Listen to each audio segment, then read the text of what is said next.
Hello and welcome to Round Robin. I'm your host, Robin McCormick with the City of Hampton, and today we're going to bring you some information about a very serious issue.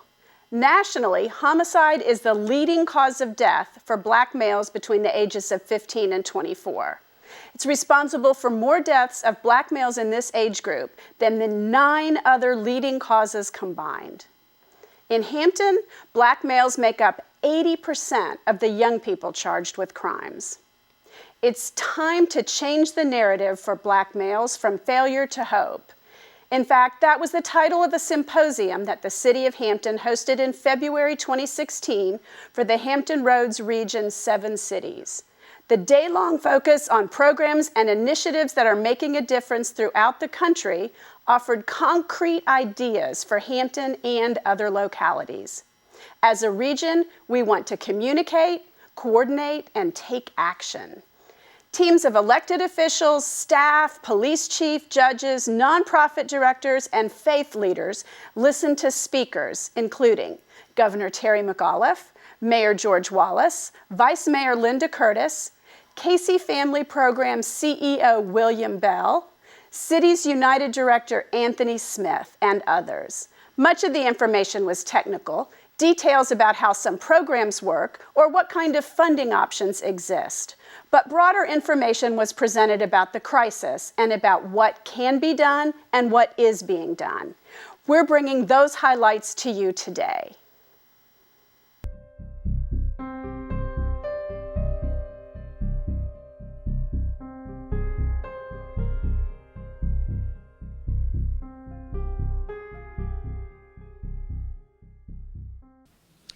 Being mayor of this great city of Hampton is one of the best jobs you can have other than being the governor. And that job, or this job, has afforded me many, many great opportunities, and I'm about to manifest one in a few seconds. This morning, I have the privilege of introducing His Excellency. The governor of the Commonwealth of Virginia is Terry McAuliffe, and he needs no introduction. Since taking office, Governor McAuliffe has worked tirelessly to move the Commonwealth forward for all Virginians. Many of the governor's initiatives, including building a new Virginia economy in which everybody has access to a great education and a great paying job, will aid in advancing the issues that we are attempting to address today. In addition, he's demonstrated leadership in transportation funding reform and achieving his goal to functionally eliminate veterans' homelessness in Virginia. Ladies and gentlemen, it is my distinct pleasure and honor to present to you the Governor of the Commonwealth of Virginia, Terry McAuliffe.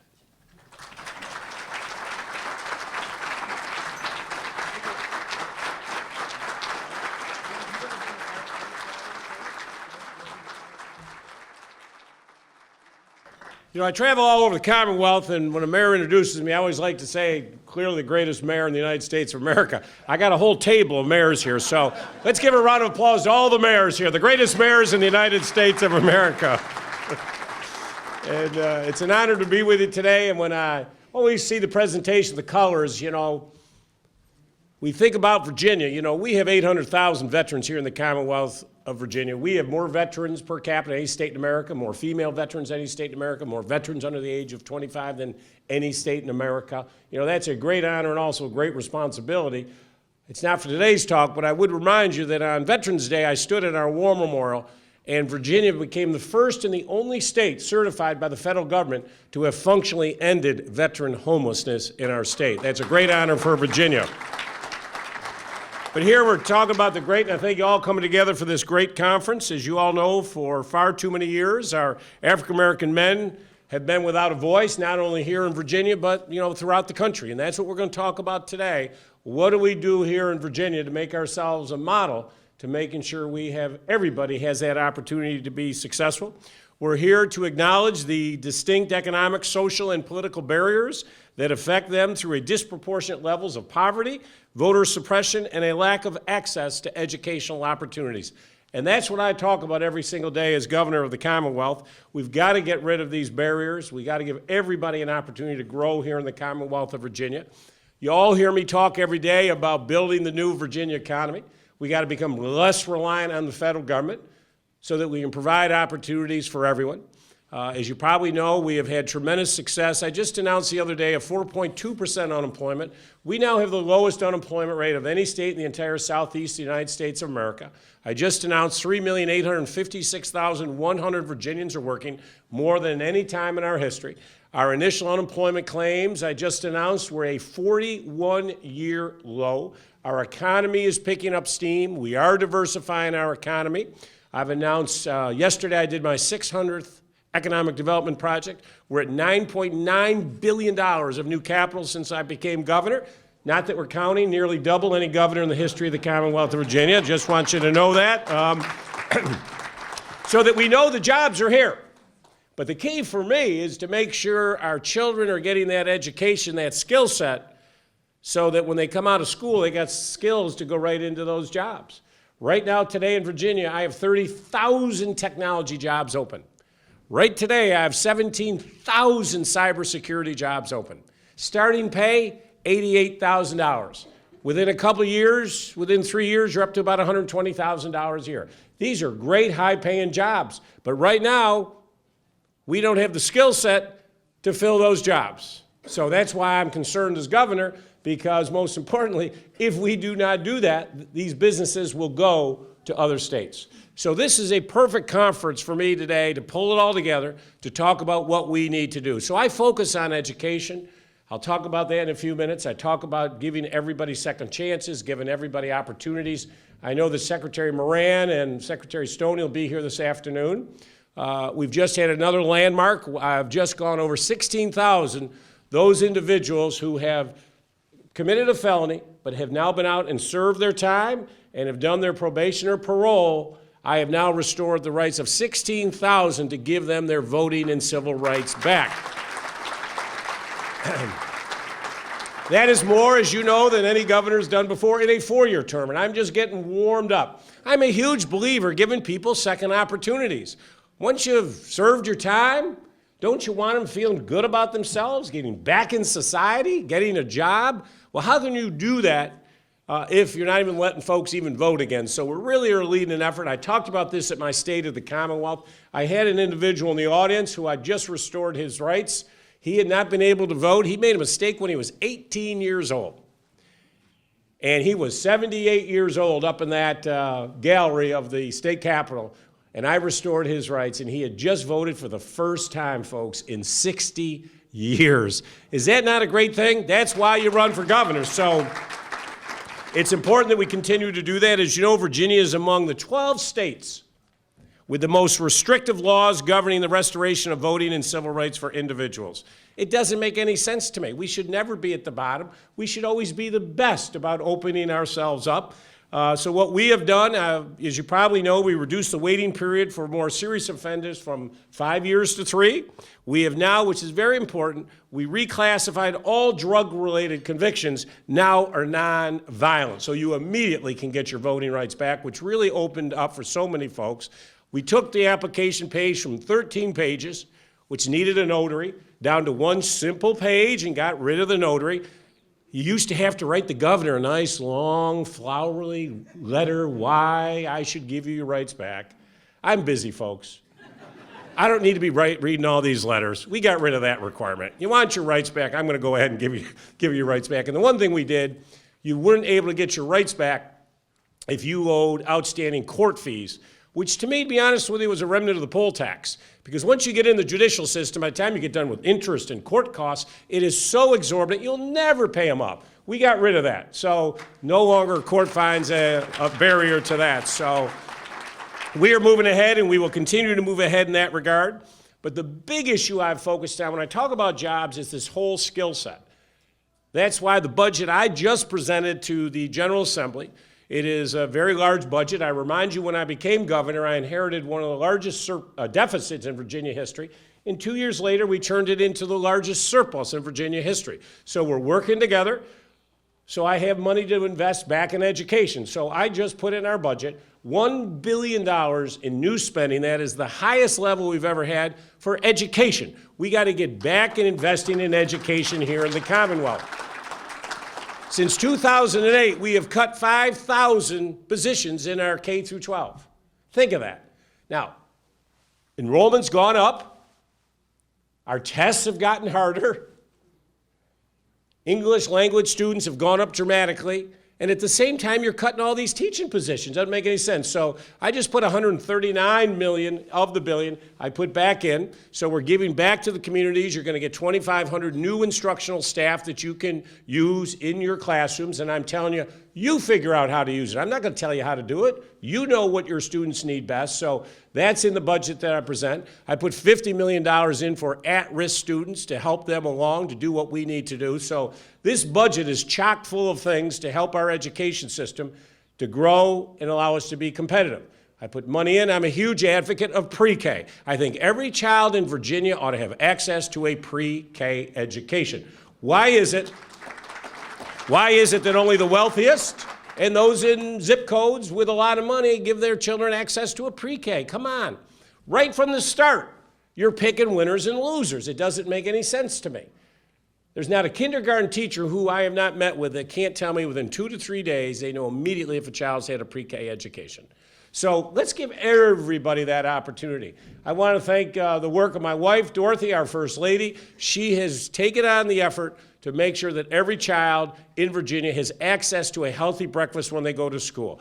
We had, when I became governor, we had 300,000 children going to school in Virginia that did not have access to a breakfast. They don't get it at home, and if you don't give it to them in school, then guess what? You're expecting them to learn STEM courses and their stomach's growling. They can't learn. So already in the first year that she's done this program, now 100,000 new children have access to healthy meals, not only breakfast, but lunches. Summer school meals are now available through the Community Eligibility Program, which before we came in, we didn't apply for. This is federal money that pays 100%.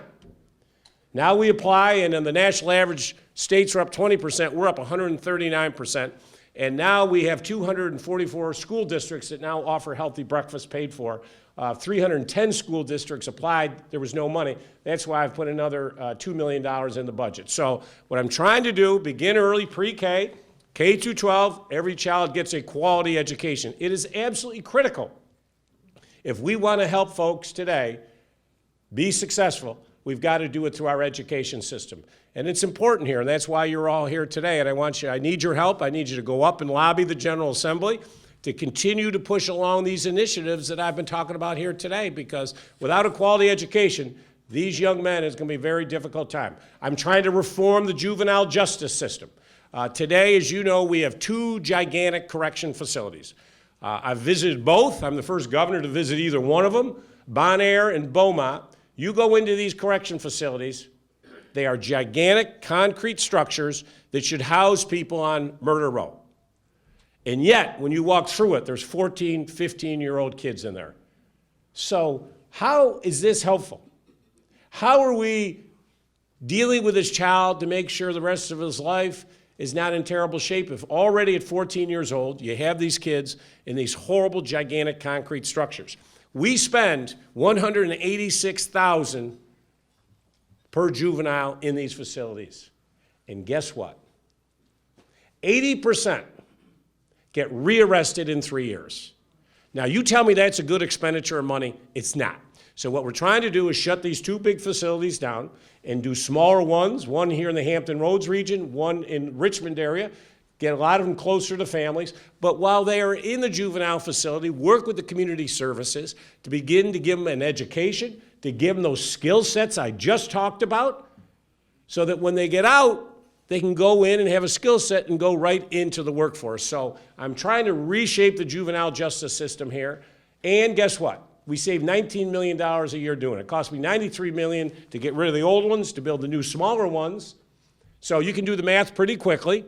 In 5 years, we've paid for it, and we've actually done the right thing by our children in the juvenile justice system. So I'm really trying to shake it up. I appreciate all the work you've done. So And we're making progress with our schools. Just last year, I just came out with results. The African American students had a 7% increase in math and a 6-point increase in reading. So we know it works. So I want all the educators in this audience to know, thank you. We are making great progress. There are school districts that need more help. We need teachers in certain areas. We should incentivize teachers to go to areas where there are challenged students, right? Get the best teachers. You want a science teacher there? Let's incentivize. Let's do what we have to do. Let's make sure that all of Virginia grows. We're the greatest state in the greatest nation on earth. I get out of bed every day. I'm fired up. I'm always fired up. But I'm telling you, folks, we can do this. We can be a leader. And the last thing, I'm trying to change high school in this state. High schools do not work the way they used to. They were built in the Industrial Revolution. Well, the jobs of the 21st century are no longer from the Industrial Revolution. They are big buildings with classroom with seats. We give credit for seat time. That does nothing to build a skill set for the 21st century. Take core courses earlier. Those later years, let them take college courses, community college courses. Let them get industry certifications. Let them go work in the workforce. Let's get skills while they're still in high school, because over the next 10 years, we'll create 1.5 million new jobs. And 65% of those jobs will require less than a 4-year degree. So let's get in the game here. So I'm trying to change our high schools, do what we need to do. So you're here, you're doing all the great work. I just want you to know our administration is your partner. We're going to give you the tools. We're going to build a sound education system, provide health care for everyone. I'm trying to get the Medicaid expansion done. We need that done. 400,000 Virginians, we've paid for it. We ought to bring that money back. Healthy living, education, that's what this is all about. And I want every young African male to understand this administration, we have got your back, and we are going to do everything we can with your help to make sure that they have a successful life. Thank you, and honored to be here today.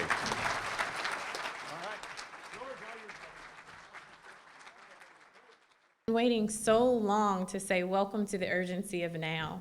Well, not really long, 60 days, but a very long 60 days. So thank you all for your time. We are going to do our best to get back on schedule, and we are absolutely thrilled to have the CEO of Cities United, Anthony Smith, here with us today. Came in last night and started this work and shared some wonderful news with us that in 2019, Hampton will host the national convening for the Cities United Conference. And so I'm going to briefly share a few directions with you for the day. When we go to our first breakout session after our panels this morning, all of the young people, and I'm going to put a age limit on it because sometimes, I feel like I could probably hang around myself. But the young people who have come from Hampton and other cities and those who are participating on that youth and young adult panel, we'll ask that you remain in this room so that we can start to have some dialogue, because we have asked our young people to be very candid, and they are going to tell us some things that we may not want to hear that we need to hear. And so we want to give them the opportunity and the space to do that, and so they are comfortable. But right now we're going to transition. I'm going to ask Anthony Smith if he would come up and give a brief introduction for Dr. William Bell, the CEO of Casey Family Programs.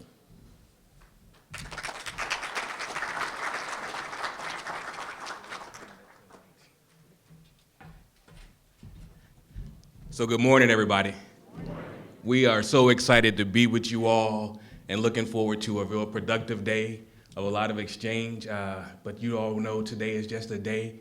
We've got to make sure this work goes way beyond today, and that we really put together a plan to make sure we create better outcomes for our young black men and boys. Thank you. And Cities United is really here to be a support and be helpful. And I really want to bring up Dr. Bell's bio is in your folder, so I'm not going to read through all of that. But Dr. Bell has really been the engine and mastermind behind Cities United, and really came up with this concept of saying, mayors, as the CEO of your communities, of your cities, what can you do to really start creating strategies to turn this tide and really put together a plan, and really saying we got your back as a Cities United, as a Casey Family Programs, to really come in and really help you do this work together. So I'm not going to read through the whole bio because I do know he's got to move on as well. He made time for us to be with us today. But I want to take this time to bring up Dr. William Bell, who has really been the mastermind and the engine behind Cities United. And I'm just blessed to be able to help live out his vision for this. So at this time, I want to bring up Dr. William Bell, Casey.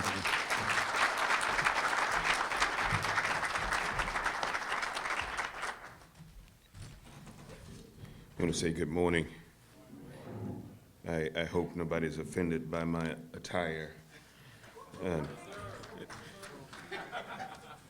I want to also begin by saying thank you to Anthony for his leadership and for his willingness to join us in this conversation that we are having around the country about what matters to us. Because when you decide what matters to you, your behavior changes.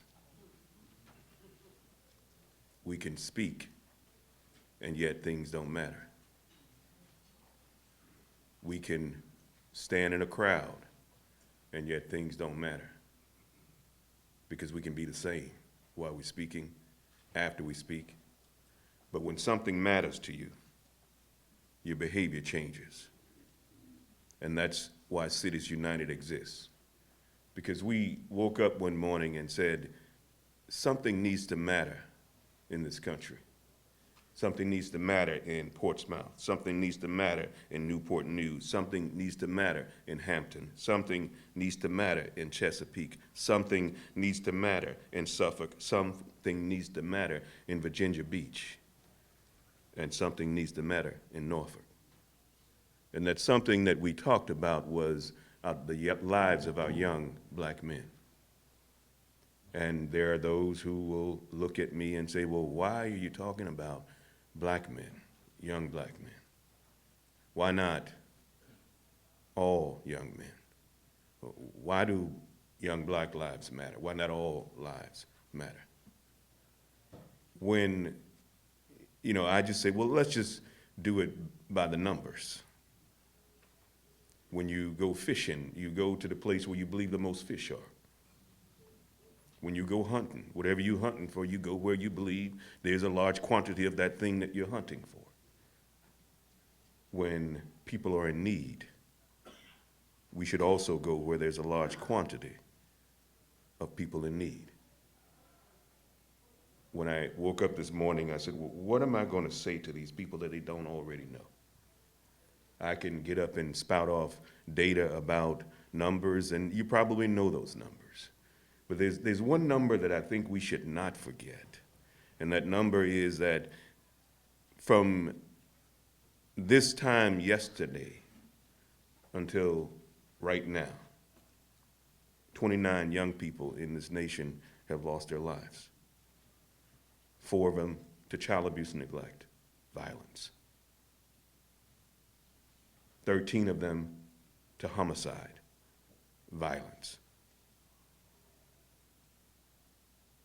But the most painful thing is that 12 young people since this time yesterday. When I say young people, I'm being clear. I'm talking about people under the age of 25, which, I just came on the other side of that number. But 12 young people from this time yesterday made a statement. They took their own lives.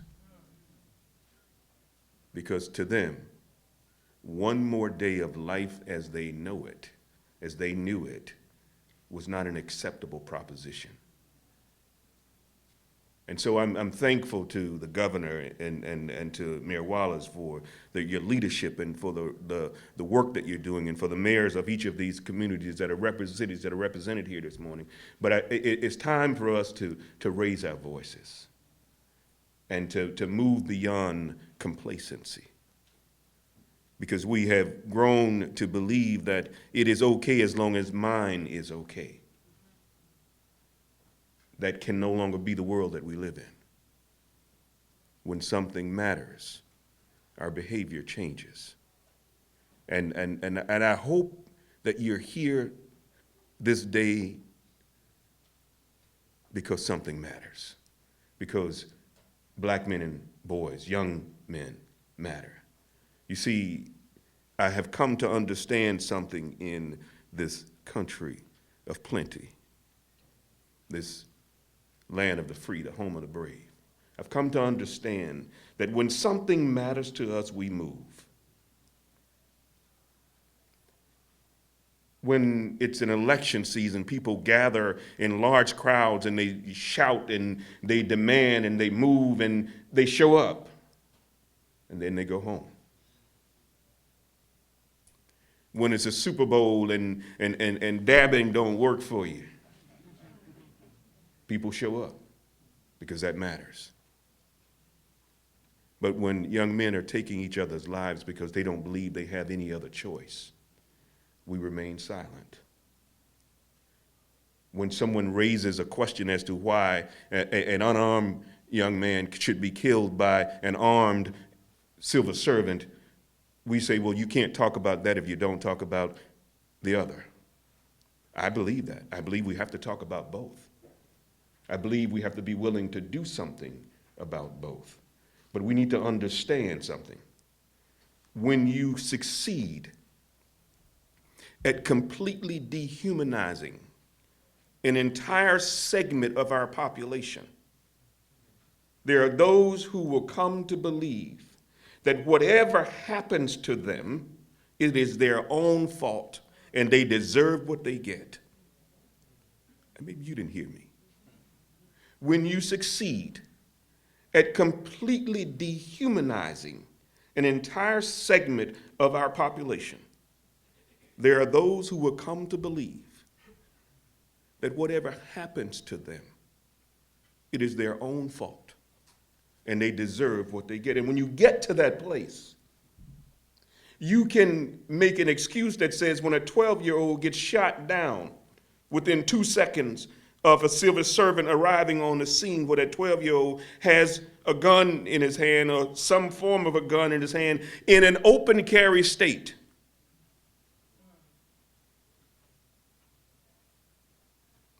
And so while in that open carry state, it is not legal for someone under 18 to open carry. But if your excuse was, I thought he was a man,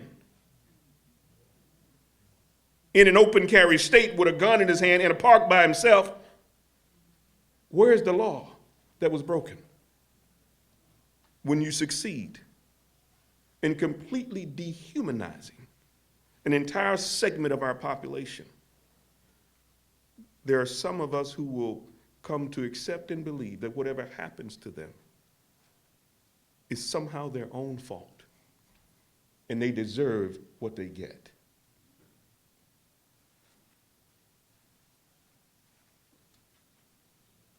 I know you're behind schedule, so I'm going to be mindful of that, and I'm going to leave you with just a couple more thoughts. One is, it's amazing what we can learn from little children. They can fight this minute, and less than 5 minutes later, you're like, hold on. Didn't you just say you're not my friend anymore? Didn't you decide that what was done to you was so egregious that you couldn't stand the sight of that person? My 8-year-old tells my 6-year-old, can you just be quiet? I'm trying to read here. Go to another room. That's our sister. And the next thing I know, they're hugging each other. When do we learn to put aside our differences and find that thing that unites us so that all of our children can have hope? Because when we speak about the slaughter that is taking place in our communities across this nation at the hands of one young black man to another young black man, we cannot be complacent and say that that is just them. That is an act of hopelessness. I read someplace once that said, when you remove hope from the heart of a man or a woman, you render them a beast of prey. Let me translate that to the street vernacular in New York City and around this country. If you diss me, I'll kill you. Because the only thing I have left is my respect. I don't have anything else. I don't have an education.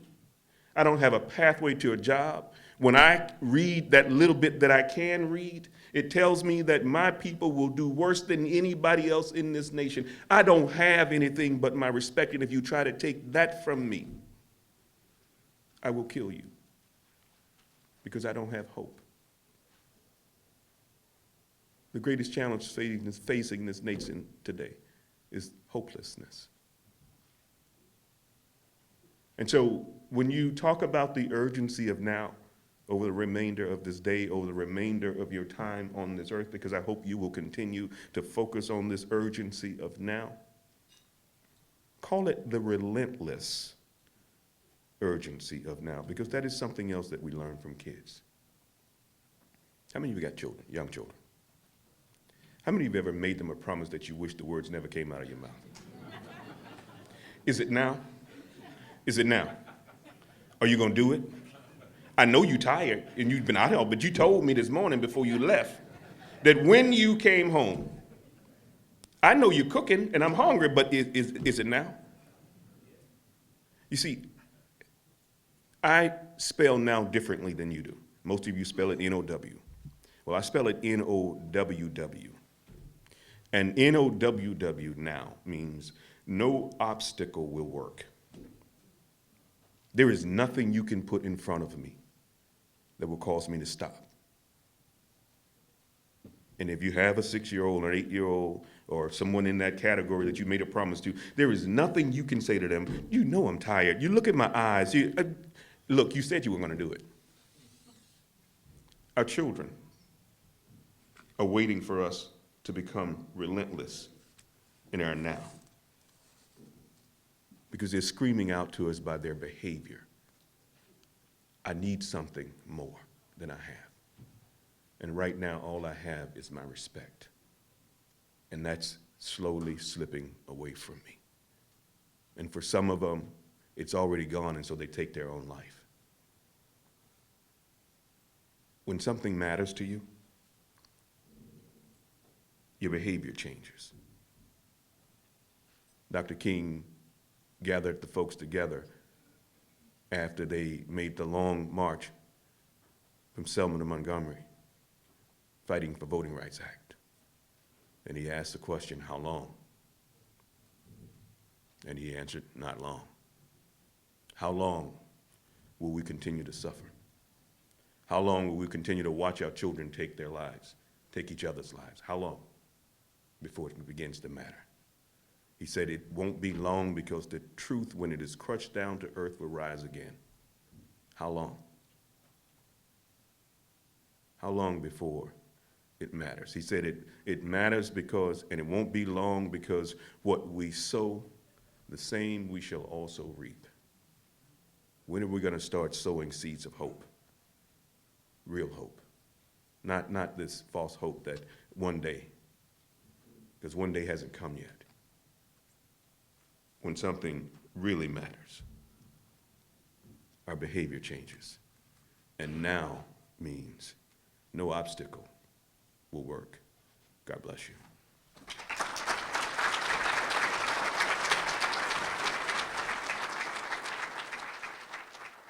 This idea that black men and boys are assets to our community, that the more that we invest in them, the value that we place in them, we actually will transform and see the differences in the lives of not just our young black men, but in all our community, that they are important to the value. We're talking about being a prosperous society. We cannot prosper if any segment of our society is not prospering as a whole. And so when we talk about those things, I'm very excited to see how we use the power of narrative, how we talk about the power of changing stories, how do we use our personal stories.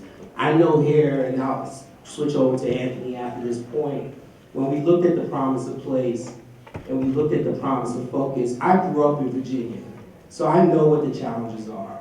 I know what it feels like to be a black male in Virginia and wasn't sure if I was going to get out and thinking about where am I going to go.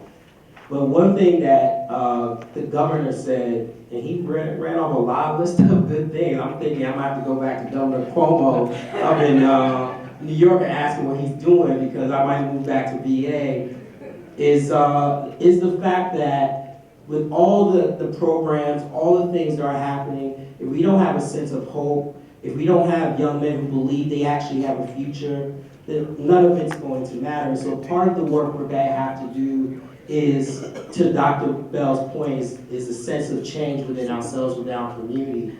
But I know Virginia, the last thing is that I know Virginia has historically nailed it on the head every time. The first African American governor of this country.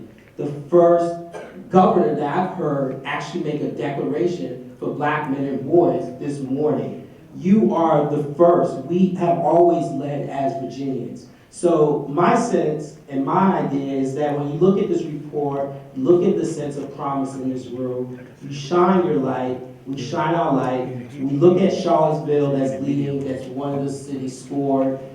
Virginia has all the mechanisms for the success that we're looking for, and I'm just excited to see how we can build upon that today. Thank you.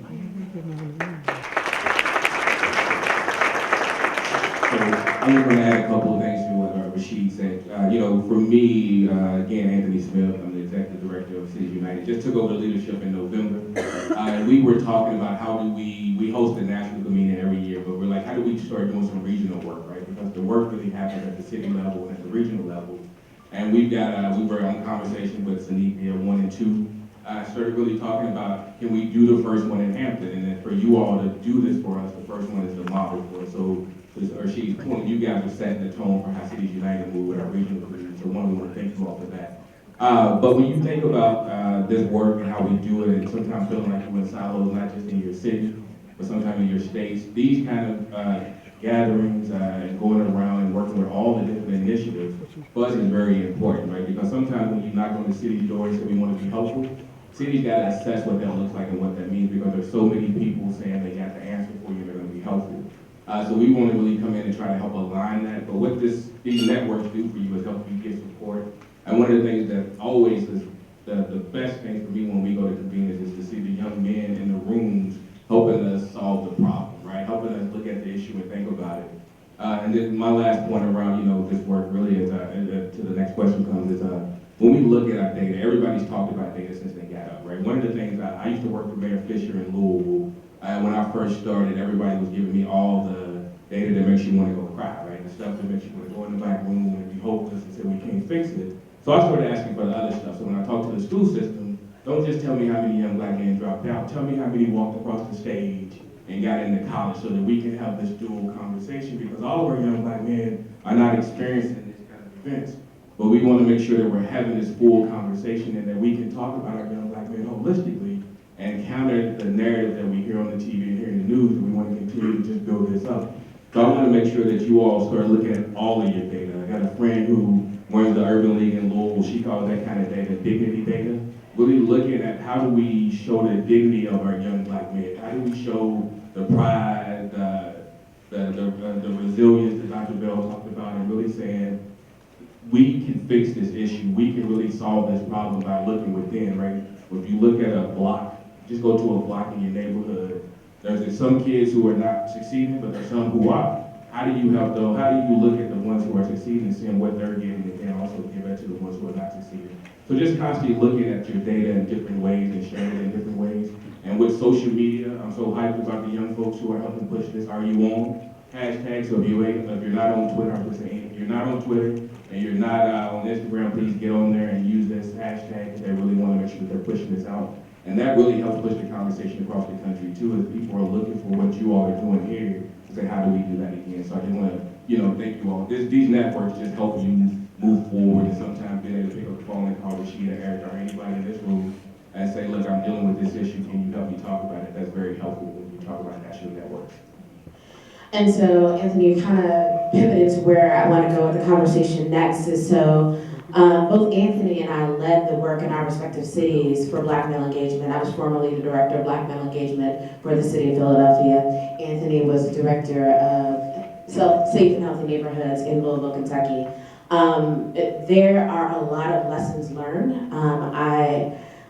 Being one of the first directors of Black male engagement for a major city, being one of the first women, being a woman that presents young, there were a lot of obstacles that I had to face to get the work done for brothers that look like me. And so I got a lot of kind of lesson learned and practical applications of things that can move the work further. When you're talking about building from the ground up is where you all are now. But Anthony, can you talk about some of your experiences or give some practical examples of kind of building from the ground up of when you started the position in Louisville 2 years ago, 3 years ago? Yeah, 3 years ago, what that looked like and what you were able to accomplish in that time. So the office that I ran for Mayor Fisher was actually a newly created office. We had never had it before in Louisville. And it was one where the mayor gave me really clear vision and clear charge to say, we need to break down the silos within inside government and outside government so that we can solve this issue. And looking at it as a root cause and putting together a long-term systematic plan. He knew that this was not going to be a big overnight event.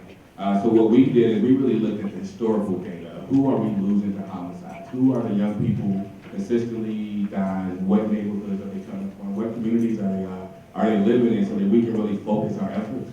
But it was really around making sure that everybody inside the government understood the importance of what we were doing.